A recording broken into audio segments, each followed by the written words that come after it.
Welcome to another video, Purple Political Talk here. Today is Friday, August 13th, 2021, and today we're going to be taking a look at a very interesting 2024 presidential election scenario where we discuss how will the 2024 presidential election look like if the economy crashes. So this is going to be a very interesting video, but before we do begin, I want to remind you guys to like, subscribe, and to turn on post notifications to be up to date with our latest content.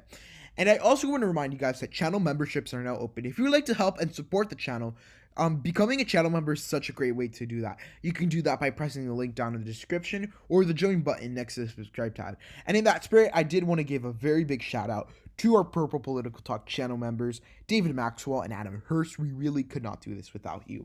But now that we've gotten all of that out of the way, let's get started with this scenario. So while I feel in the safe states, which are states that would go by over 15% for respective candidates, I want to discuss a little bit what this scenario entails. So first and foremost, I am not I don't have a crystal ball where I can foresee the future, certainly. And the reality is this is a very hypothetical scenario. And I think that one of the things that we have to, consider is that one, an economic crash is by no means good for the nation.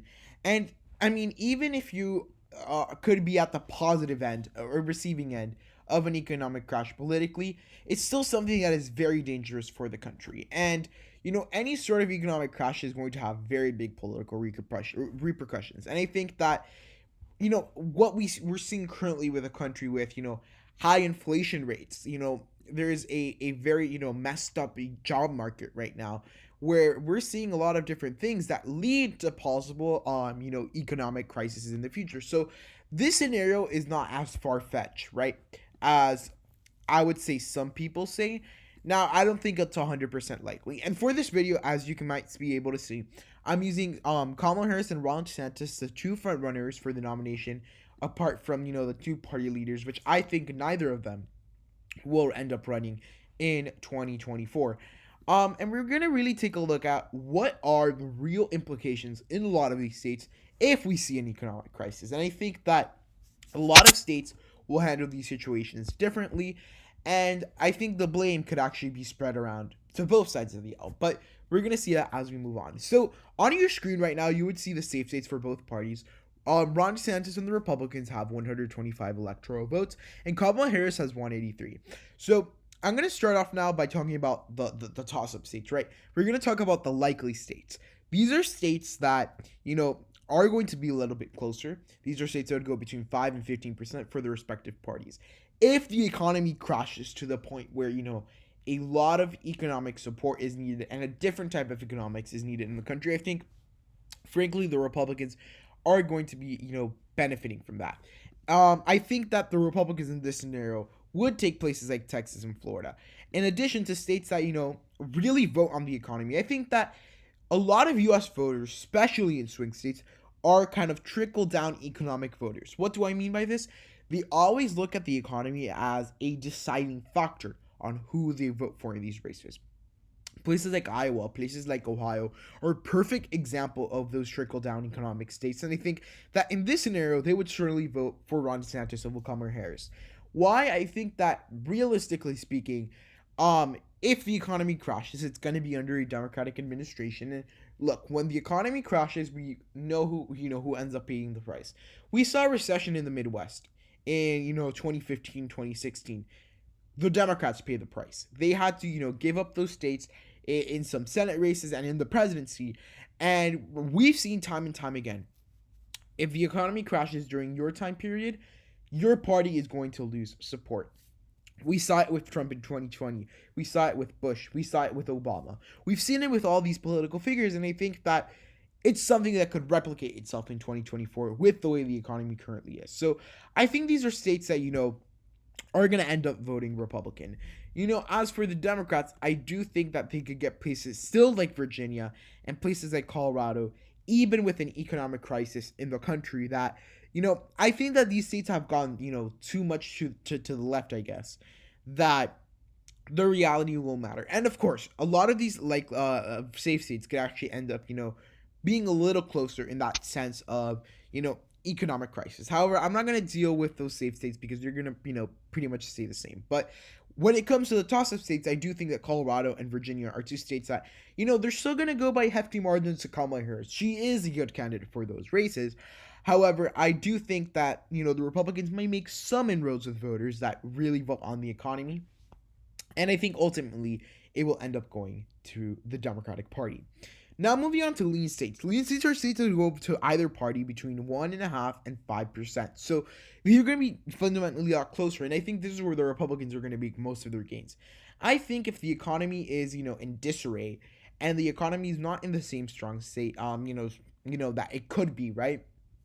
We're going to see, long-term economic effects in a lot of these states. A lot of these states that were tending blue narrowly, or the Democrats won narrowly, I would say and argue that the Republicans could win in 2024 if the U.S. is in that scenario.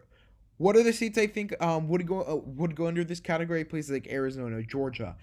I would say the entirety of the Rust Belt. I think that if the U.S. economy is clearly not better than it was in 2020, or it hasn't improved massively to the point where people there's a new crisis. I think that a lot of voters are going to end up saying, well, I mean, the Democrats really did actually, did not handle this well. And this is assuming it's some big economic crash. Of course, this is not going to be, there's not 100% guaranteed. And I wouldn't say this is even the more likely scenario. But I think it's a very interesting hypothetical. And I think that if things do get out of hand, we could see very bad impacts for the Democrats in the Midwest in a crucial area for them to win the race. And that already gives the Ron DeSantis and the Republicans, the victory in my eyes. And I think along with that, places like North Carolina would end up going. All of these states have something in common. They somewhat will with the economy, and I think that at a general level, all the states vote with the economy. However, I do think that these states do to a bigger extent than other states, right? The Midwest, I think, would go by around 2 percentage points towards the Republican Party. I think they're going to be able to make those gains. And down in the Sun Belt, I think that generally speaking, it's going to be a little bit easier for the Republicans now that Trump is in office. But I do think that, the Democrats, they have support here. But considering this economic scenario, it's going to be pretty difficult for the Democrats to come in because, again, trickle-down economic voters is something we see all across the nation. And I think, truly, if the economy crashes before or, during the 2024 election, we're going to see very bad repercussions for Democrats in both, or actually in the trifecta, in the House, the Senate, and, of course, the presidency. So we have those states filling those are lean red states. Let's talk about Kamala Harris. I do think there's one state she would win by a lean margin. That is New Mexico. I think New Mexico is a state that, it's a state that's underestimated in a lot of sense for the GOP. I think that certainly the Democrats have their control here, and I think they have actually a really good, base setup. However, the GOP is capable of winning here. There's certain parts of New Mexico that have shown could end up voting red. Mostly that district, that southern district, and then you also have that district up north. So I think that at a general perspective, it's something that we could actually end up seeing, where the Democrats, they fail a little more. We see them, not perform as strongly. And I think that to a certain perspective, if the scenario is that economic crash, if the scenario is, that poor democratic environment, the Republicans could certainly make inroads in the state. So I think moving on, I think that that's where the Democrats would do well. I think that in the lean column, that's where they would fall. Moving on to another state, let's move on to the tilt states. These are states that, again, I think would be the closest in these races. And I think at the end of the day are going to end up being the closest states in this election. So I do think that, there's going to be a lot of more tilt states in this race. I think that places like Minnesota and Nevada could actually end up being very close when it comes to this race, considering that economic scenario. So, I think that when it comes to Nevada, in an economic scenario where I think the economy is bad, I see the Republicans end up winning here. I do see the Democrats end up being the winners in Minnesota when it comes to this scenario. I do think that these two states are a little bit different, and I think economics-wise, I think that Minnesota is more likely to stay with the Democrats than, Nevada. I think Nevada still is a Democratic, pretty much safe states to a certain big amount. it is pretty much a Democratic safe state when it comes to like likeliness of it going through. It's a state that has completely solidified its status as a blue state. Now, I do think that, it's a state that the Democrats, have to do a little bit more damage control to hold on for the future. And I think in an economic scenario where we see, lesser of strong results, you're going to see the Democrats just massively underperform. Minnesota, I think it's an interesting thing. I think it could narrowly end up going to the Democrats. I think that a lot of the social issues and things like that might be more prevalent in the state, and I think it would still go to the Democrats. Going on to the last two districts, I think Nebraska's second will probably narrowly go to the GOP, as well as New Hampshire. College-educated voters might not be happy with the Democrats, especially if Kamala Harris is on the ticket.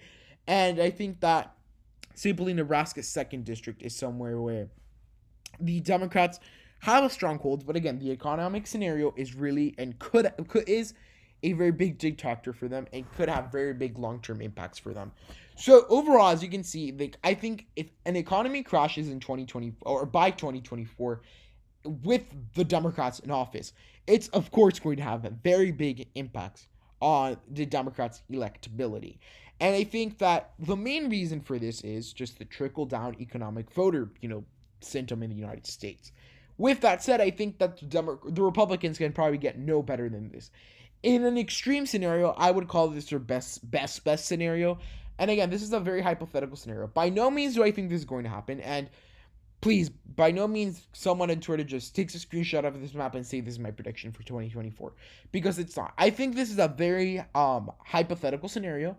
And it's really contingent on that economic crash. And that's really what the theme of this video was. So I think that an economic crash in or before the 2024 election is going to have long-term impacts for the Democrats. And I think it's a very interesting scenario. Final map, DeSantis 317, Harris 221. Tell me what you guys think down in the comments. I think it's actually a very interesting map. If you enjoyed the video, please give it a huge thumbs up, like, subscribe, and turn on post notifications to be up to date with our latest content. Again, I want to thank you guys so much for watching, and goodbye.